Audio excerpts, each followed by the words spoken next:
Hi అండి, అందరికీ నమస్తే. నా ఊపిరి నీవే సఖియా. 177.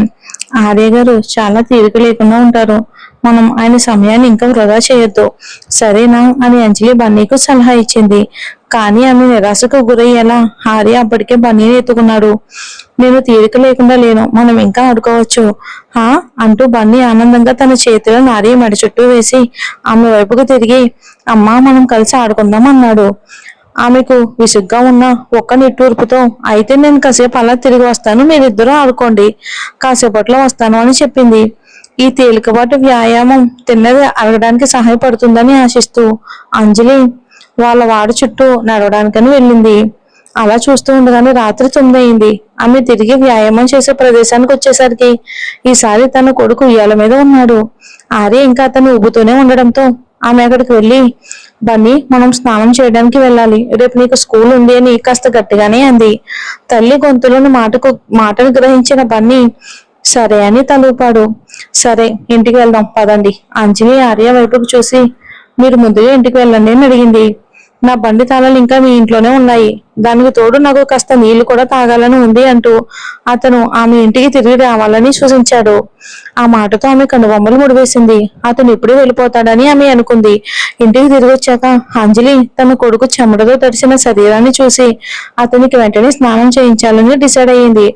అందువల్ల దివాన్లో కూర్చుని గ్లాస్ నీళ్లు తాగుతున్న ఆర్యతో, నేను బన్నీకి స్నానం చేయించడానికి తీసుకువెళ్తున్నాను, మీరు వెళ్ళేటప్పుడు మీ వెనకాల తలుపు వేసేయండి అని చెప్పింది. సరే అని అతను తలూపాడు. అలా ఆమె తన కొడుక్కి ఇక వాష్రూమ్ గదిలోకి తీసుకుని వెళ్ళింది. స్నానం తర్వాత వాళ్ళ స్నానాల గది నుండి బయటకు వచ్చేసరికి ఆర్య ఇంకా దివాన్లో ఉండడం ఆమె గమనించింది. ఆశ్చర్యపోయిన అంజలి, మీరు ఇంకా వెళ్ళలేదా అని అడిగింది. ఇంకొంచెం సేపు రెస్ట్ తీసుకుందామని. ఆర్యకి వెళ్లే ఉద్దేశం ఏమాత్రం లేకుండా దివాన్లో బద్ధకంగా పడుకుని ఉన్నాడు. సరే బన్నీ పడుకోవాలి కాబట్టి మీరు రెస్ట్ తీసుకున్నాక వెళ్ళొచ్చు అని చెప్పింది అంజలి. ఆమె బన్నీని బలవంతంగా తన గదిలోకి పిలిచి మంచం మీద పడుకోబెట్టి ఒక కథల పుస్తకాన్ని చేతికిచ్చింది. నువ్వే నిశ్శబ్దంగా చదువుకో, మళ్ళీ ఆర్య గారి కోసం చూడొద్దు, ఆయన ఇంటికి వెళ్ళాలి, సరేనా? బన్నీకి అది ఇష్టం లేకపోయినా తిట్లు తింటానేమోనన్న భయంతో ఎదురు చెప్పే ధైర్యం చేయలేదు.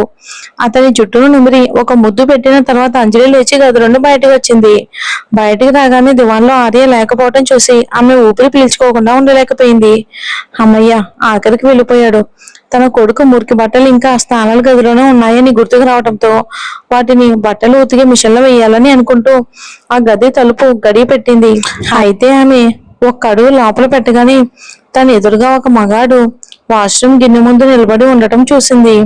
అమ్మో, అంజలి ఎంతగా ఉలిక్కి పడింది అంటే ఆమె తల తలుపు చట్టానికి తగిలింది. వెంటనే సిగ్గుతో ముఖం ఎర్రబడింది. తలుపును గట్టిగా మూసేసింది.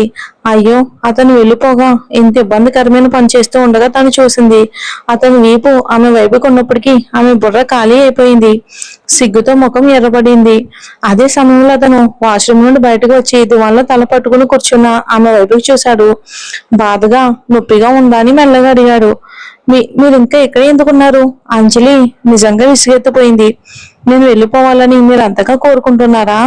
అలా అన్న తర్వాత అతను దివాన్ వైపుకు రాగానే అది చూసి ఆమె తల తిప్పుకుంది. అప్పుడు ఆమె హెచ్చరించింది, నన్ను ముట్టుకోవద్దు. అతను కిందికి వంగగా దీపం వెలుగులో అతని ముఖం ఊపిరి బిగిపెట్టేంత అందంగా ఉంది. ఆర్య తనను ముద్దు పెట్టుకోబోతున్నాడని అనుకుని ఆమె హెచ్చరికగా కళ్ళు పెద్దవి చేసింది. కానీ అతను ఆమె పక్క నుండి తన ఫోన్ తీసుకుని నిటారుగా నిలబడ్డాడు. నేను మిమ్మల్ని ముద్దు పెట్టుకోవాలి అనుకుంటున్నానని అనుకుంటున్నారా అంటూ వెకిలిగా నవ్వాడు. అతని చేతిలోని ఫోన్ ని చూసిన అంజలి ముఖం అవమానంతో మాడిపోయింది. బయటికి వెళ్ళండి. ఆర్య అకస్మాత్తుగా కిందకు వంగి ఆమె గెడ్డాన్ని పట్టుకుని ఆ తర్వాత తన పెదాలపై ఆమె పెదాలను పెట్టాడు. ఆమె స్పందించేలోపే అతను తన ప్లేస్ ని సరిచేసుకుని ఇంటి గుమ్మం వైపుకు నడిచాడు. ఎంత ధైర్యం మీకు, నన్ను దొంగ చూపులు చూసినందుకు ఇది మీకు శిక్ష అనుకోండి అని అతను వెనక్కి చూడకుండానే జవాబిచ్చాడు. నేను ఏమీ చూడలేదు అని అంజలి కోపంగా అరిచింది. అప్పటికే గుమ్మం దగ్గరకు చేరుకున్న ఆర్య వెనక్కి తిరిగి ఆమె నాట పట్టిస్తున్నట్టుగా చూశాడు. అవునా, చూసినందుకు బాధపడడం లేదనుకుంటా. అంజలి ముఖం కోపంతో చాలా ఎర్రగా అయిపోయింది. నేను చూడను, నన్ను పెళ్లి చేసుకో, అప్పుడు నీకు ఎప్పుడు కావాలంటే అప్పుడు అని అన్నాడు ఆర్య. నాకు ఏమాత్రం చూడాలని లేదు. ఆమె ముఖం మరింత ఎర్రబడింది. ఈ మనిషికి తన మీద తనకింత నమ్మకమా? అతను ఒక అర్థవంతమైన చిరునవ్వు నవ్వి తలుపు తీసుకుని వెళ్ళిపోయాడు భార్య. సోఫాలో ఒంటరిగా మిగిలిపోయిన ఆమె కాసేపు ఏదో ఆలోచించింది. ఆమె బుర్ర ఇంకా మొద్దుబారినట్టే ఉంది. ఎర్రబడిన తన బొగ్గలను చేతులతో కప్పుకున్న అతని పెదాల వెచ్చదనం ఇంకా తన పెదాలపై ఉన్నట్టే ఆమె కనిపిస్తుంది. ఎంత మర్యాద లేని మనిషి! ఛీ, ఇంతకు ముందు కూడా ఎన్నోసార్లు చెప్పాను, ఆమె అతన్ని నమ్మి ఉండాల్సింది కాదు. ఛే, ఆ మనిషి మాట నిలబెట్టుకోవాలి అంటే అప్పటికే సూర్యుడు పడమడ ఉదయిస్తాడు. ఆ క్షణంలో అంజలి తన కొడుకు గది వైపుకు చూసింది. అదృష్టవశాత్తు జరిగిందేమీ వాడికి తెలియదు. వచ్చే ఏడాది వరకు ప్రతి సాయంత్రం ఆర్యతో గడపాలని ఆలోచన రాగానే ఆమెకు తలనొప్పి మొదలైంది. మరుసటి రోజు ఉదయాన్నే కొడుకుని స్కూల్లో దింపి ఆఫీస్ కడావిడిగా బయలుదేరింది. భుజాలపై ఎగురు పడుతున్న తన ముంగురులతో జనం మధ్యలోంచి వేగంగా నడుస్తున్నామే. బూడిద రంగు గల రవిక నల్లని పెన్సిల్ స్కర్ట్ ధరించి భుజానికి ఒక పరస తగిలించుకుని ఉంది. ఆమె ఆ దుస్తుల్లో తన వృత్తి నైపుణ్యాన్ని అనుకోకుండానే ప్రదర్శించింది. సరిగ్గా అదే టైంలో ఆమె ఆఫీస్ ముందు ఒక బ్లాక్ సెడాన్ కార్ కనిపించింది. సుకుమార్ సంస్థకు సంబంధించిన ఒక పత్రం తీసుకువెళ్ళడానికి వచ్చిన ఆర్య ఆఫీస్ ఉద్యోగుల గుంపులో నుంచి వీధి వైపు నుండి వస్తూ ఉండగా ఆమెను చూశాడు. ఆమె ఒక బలమైన మంత్రముగ్ధుల్ని చేసే ప్రశాంతమైన ఆత్మవిశ్వాసాన్ని వెదజల్లుతుంది. అదే సమయంలో అంజలి తన గడియారం వైపు చూసింది. హాజరు వేయటానికి ఇంకా 2 నిమిషాలు మాత్రమే సమయం ఉందని అనుకుంది. ఆమె ఒక్కసారిగా కంగారు పడి తను ఎంత దీనంగా కనిపిస్తున్నానో కూడా పట్టించుకోకుండా లాబీ వైపుకు పరిగెత్తింది. కానీ ఆమెకు తెలియని విషయం ఏంటంటే కాల్లో నుంచి ఆర్య ఇదంతా చూస్తున్నాడు. ఆమె హడావుడి చూసి అతనికి నవ్వొచ్చింది.